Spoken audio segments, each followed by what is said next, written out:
Have you ever been in a conversation, maybe with a new friend or a colleague, and they hit you with that classic question, "So, what do you do for fun?" And your mind just goes completely blank? You have a dozen amazing hobbies. You build incredible things. You explore beautiful places. You create art.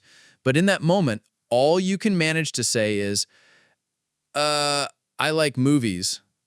And the conversation just dies. It's the worst feeling, right? Like you're hiding the most interesting parts of yourself. That is so real. We know this feels overwhelming. It's like there's a wall between your vibrant inner world and the simple words you know how to say in English. I had a student, bless his heart, a guy named Marco. He's an incredible salsa dancer. Like, he competes. But when his new American boss asked him about his weekend, he panicked. He just said, "I went out." No! He didn't tell him about the salsa? He didn't. His boss just nodded and walked away. Marco felt so invisible. He told me later, "Emily, I felt like the most boring person in the room, but my feet were literally sore from dancing for 6 hours." That disconnect is exactly what we're going to fix today. Exactly. This isn't just a grammar lesson. We're going to tear down that wall. By the end of this video, you will have the words, the confidence, and the strategy to talk about your hobbies in a way that is magnetic. People will be leaning in, asking you more questions, and seeing the real, passionate you. And stick around, because our third tip today is a game-changing phrasing technique that will make you sound more natural instantly. It's something native speakers do without even thinking. It's a total game changer. Today, we fix this. Let's get started. So, why is this so important? You might think, okay, it's just small talk, but it's so much more than that. Think about how you make friends. You connect over shared interests, right? Totally. You don't become best friends with someone because you both like breathing air. You become friends because you both geek out over the same weird Netflix show, or you both love the challenge of rock climbing, or you share a passion for rescuing stray cats. Exactly. Your hobbies are the bridges to connection. When you can't talk about them, you're basically standing on one side of a canyon, waving at potential friends on the other side. It's lonely. This isn't just about grammar. It's about finally joining that hiking group, texting your crush about the new album they love without panicking, or finding your board game night people. It's about belonging. It's about confidence, too. I mean, think about it. When you're proud of something, you want to share it. My student Kenji is a phenomenal amateur photographer. For months, he'd just say, "I like photos." That's so true. So many students do that. Right? But we worked on it. Last week, he was at a party and someone asked him what he did for fun. He said, "I'm really into street photography. I love capturing those small, unnoticed moments in the city that tell a bigger story." Wow! What a difference! Huge difference. Suddenly, 3 people gathered around him asking to see his photos on his phone. He went from being a quiet guy in the corner to the most interesting person in the group. He messaged me the next day saying, "Emily, I felt like myself in English." That's what we want for you. That feeling of freedom and joy. That literally gives me chills. That's the goal. Not just to speak English, but to feel like yourself in English. All right, before we build the right habits, we have to demolish the bad ones. We see learners make the same 3 mistakes over and over when talking about hobbies. And it's not your fault. These are totally logical mistakes to make, but they can accidentally kill a conversation. Let's break them down. The first one is what I call the "I like" trap. It's when every sentence starts the same way. My student, Sophia from Brazil, is one of the most dynamic people I know. But her English self-introductions sounded like this. "I like to cook. I like to watch soccer. I like to travel." It's grammatically correct, but it lacks personality. It sounds like you're reading a grocery list, not sharing your passions. The other person doesn't know what to ask next because every item on the list has the same low energy. It's a conversation stopper. A total conversation stopper. It's flat. Your hobbies aren't flat, so your language shouldn't be either. We'll show you how to add color to this in our solutions section. Okay, mistake number 2 is the one-word dead end. This is when someone asks, "What are your hobbies?" and you give a single-word answer. Gardening, and then silence. The dreaded crickets. It's so common. A student of mine, David, did this. He's a master woodworker. He builds beautiful furniture. His friend asked him what he did over the weekend, and he just said, "Woodworking." His friend, who knows nothing about woodworking, just went, "Oh, cool," and changed the subject. Oh man, what a missed opportunity. A huge one! David was so frustrated. He wanted to share his passion, but he gave the other person nothing to work with. Remember, the goal of conversation is to play catch. When you give a one-word answer, it's like holding on to the ball and refusing to throw it back. You have to give them something to respond to. This one is sneaky. Mistake number 3 is the unnatural translation. This happens when you translate a phrase directly from your native language, and it comes out sounding a little strange or overly formal in English. Oh, this is a classic. Maria, a student from Spain, kept saying, "I am an aficionado of historical novels." Now, is that grammatically wrong? No. But does anyone actually talk like that at a casual party? Also no. It sounds like you're writing a 19th century academic paper. Exactly. Or another one is using the word passion for everything. My passion is knitting. Or my passion is playing video games. In English, passion is a very strong, very intense word. We usually reserve it for the main driving force in our life, like a career or a major life cause. Using it for a casual hobby can sound a little too intense. It's not wrong, but it's about context. We'll teach you how to scale the intensity of your language to match the hobby. You don't use a sledgehammer to crack a nut, right? Same idea. Great metaphor. So, to recap, avoid the "I like" trap, the one-word dead end, and the unnatural translation. If you do any of these, don't worry. We all did. You're part of the DialogueBoost family now, and we're going to fix it together. Okay, now for the fun part. Let's build your skills from the ground up. We call this the hobby ladder. There are 4 rungs, and by the time you reach the top, you'll be having amazing conversations. The first step is to get rid of "I like" and upgrade your verbs. Think of verbs as your spice rack. Like is just salt. It's essential, but it's boring on its own. Let's add some paprika and cayenne. Instead of "I like," try these. For things you do casually, you can say "I enjoy" or "I'm into." Example, "I enjoy hiking on the weekends." Example, "Lately, I've been getting into baking." This one is great for new hobbies. For things you love, go stronger. "I love playing board games." Or, "I'm a big fan of old jazz music." For things that are a huge part of your identity, "I'm passionate about," or "I'm really passionate about." Example, "I'm passionate about animal rescue." See if this feels right for something big. Just making this one small change adds so much more flavor and personality to your sentences. You're already giving the listener more information about how much this hobby means to you. You did it! First rung, climbed. Virtual high five. Okay, second rung of the ladder. You've upgraded your verb. Now you need to answer the invisible question in the listener's mind. Why or how? Don't wait for them to ask. Add it to your first sentence. This is the key to avoiding that one-word dead end. This is the secret sauce. You're not just stating a fact, you're starting a story. Instead of, "I enjoy gardening," try, "I enjoy gardening because it's so relaxing to be outside and work with my hands." See, now there's emotion. There's a reason. Someone can respond to that. They can say, I know what you mean. I find being outside so calming too. Here's another one. Instead of, I'm into photography, try, I'm really into photography.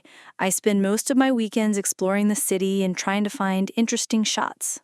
Boom! You just gave them a visual. They can picture you walking around the city with a camera. They can ask, oh, what part of the city do you like best? You just open the door for a real conversation. All right, step 3. This is that game changer tip we promised. This is how you make your hobby sound truly unique and interesting. It's called the story frame technique. Instead of just stating your hobby, you frame it as a tiny story. This is what separates beginners from advanced speakers. Beginners state facts. Advanced speakers tell stories. Here's how it works. You can start with a time marker or a little backstory. Instead of, I love baking sourdough bread, try this. Over the last year, I've gotten obsessed with baking sourdough bread. It started as a small experiment, and now my kitchen is basically a science lab. That is so much better. It has charm, humor, and it tells me about your journey with the hobby. I immediately want to ask, haha, a science lab? What's the craziest experiment you've done? Here's another example. For a more common hobby, instead of, I'm a big fan of running, try this. I actually just started running a few months ago to train for a 5K. I used to hate it, but now I can't imagine my week without it. This is fantastic because it shows vulnerability and growth. It makes you so much more relatable. The listener might say, wow, that's amazing. I've always wanted to try running, but I don't know where to start. You've created an instant connection. This technique is your conversation superpower. You're at the top of the ladder. You've used a great verb, added the because, and framed it as a story. There's only one thing left to do to guarantee the conversation continues. The turnaround. It's so simple, but so many people forget. After you share, you have to pass the conversational ball back to them. You ask a question. The easiest one is simply, what about you? But you can also be more specific. If you talked about a TV show, you could ask, have you seen anything good lately? If you talked about cooking, you could ask, do you enjoy cooking at all? If you talked about a creative hobby, you could ask, are you working on any creative projects yourself? This shows you're not just interested in talking about yourself, you're interested in them too. That is the ultimate secret to being a great conversationalist in any language. So there's the ladder. Upgrade your verb, add the because, frame it as a story, and turn it around with a question. You do that, and you will never have a boring conversation about your hobbies again. Promise. Okay, so we've covered the basics, but we got a question from a viewer, Haruto, who asked, what if my hobby is kind of weird? I'm afraid people will judge me. This is such an important question. Maybe you're into LARPing, live-action role-playing, or you collect vintage lunchboxes, or you're a competitive eater. How do you talk about that without getting a strange look? We know this fear is real. You're worried about sounding strange or nerdy. But here's the secret that most learners miss. Your passion is what makes a hobby interesting, not the hobby itself. If you talk about it with shame, people will react with awkwardness. If you talk about it with passion and confidence, people will be fascinated. Let's role-play this. Emily, you be the coach. I'll be the learner who is nervous about his hobby. My hobby is building incredibly detailed miniature dioramas, little tiny worlds. I'm afraid people will think it's childish. Okay, great. So, Ethan, we're at a party. We just met. I'll ask you the question. So, Ethan, what do you do to unwind? Oh, I kind of make stuff with my hands. It's nothing, really. Just a silly thing I do. Okay, stop. See, you apologized for your hobby before you even said what it was. You used minimizing words like kind of, silly thing, nothing really. You're telling me to be unimpressed. You're right. I felt embarrassed just saying it. Let's reframe that fear together. Your hobby isn't silly, it's incredibly skilled and creative. Let's own it. We'll use the story frame technique. Focus on the why and the feeling. Let's try again, same question. So Ethan, what do you do to unwind? I actually have a really unique hobby. I build miniature worlds. They're called dioramas.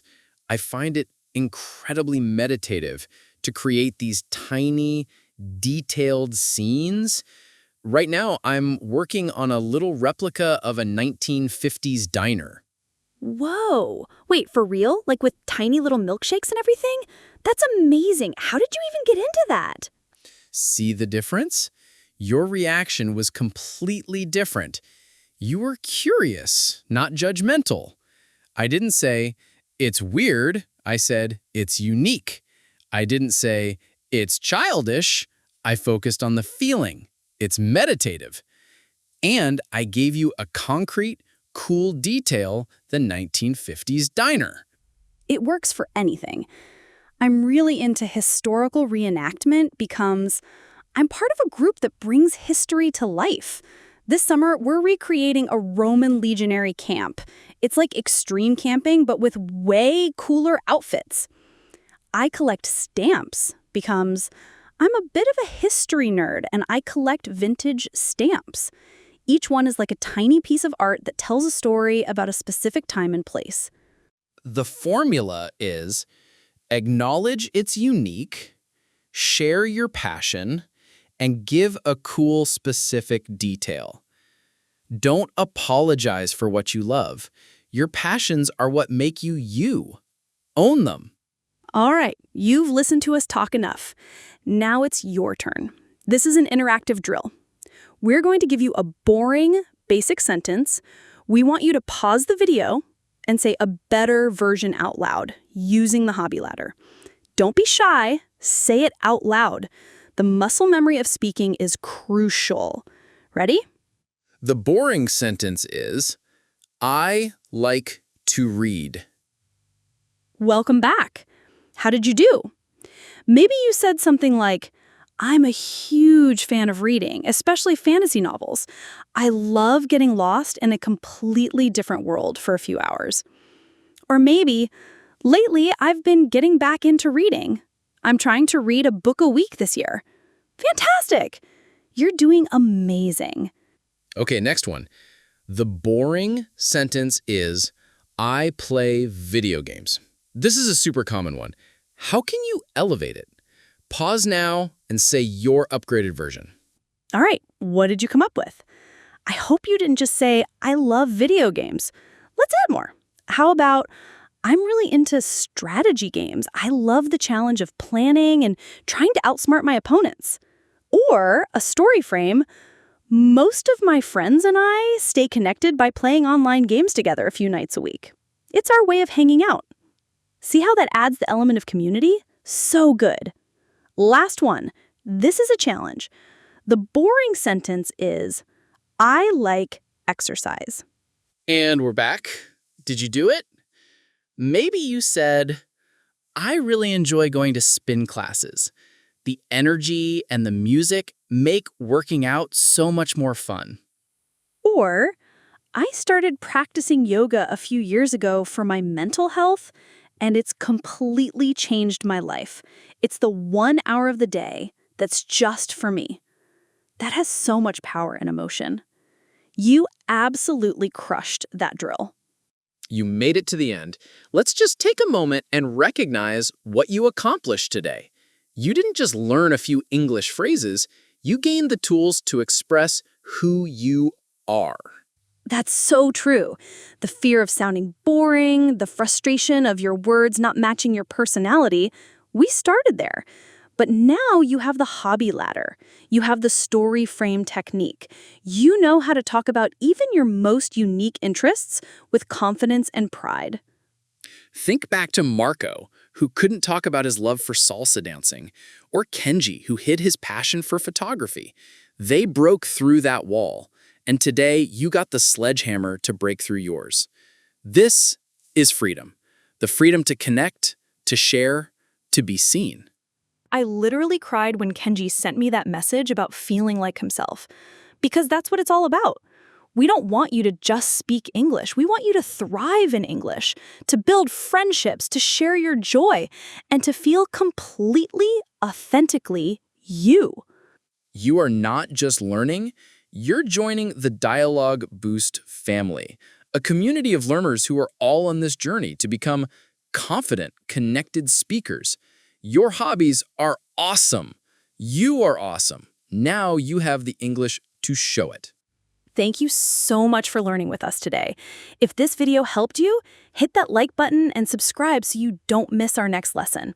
And leave a comment below. Use the skills you learned today and tell us about one of your hobbies. We would genuinely love to read them. We read every single one. Go out there and start a great conversation. We're cheering for you. See you next time.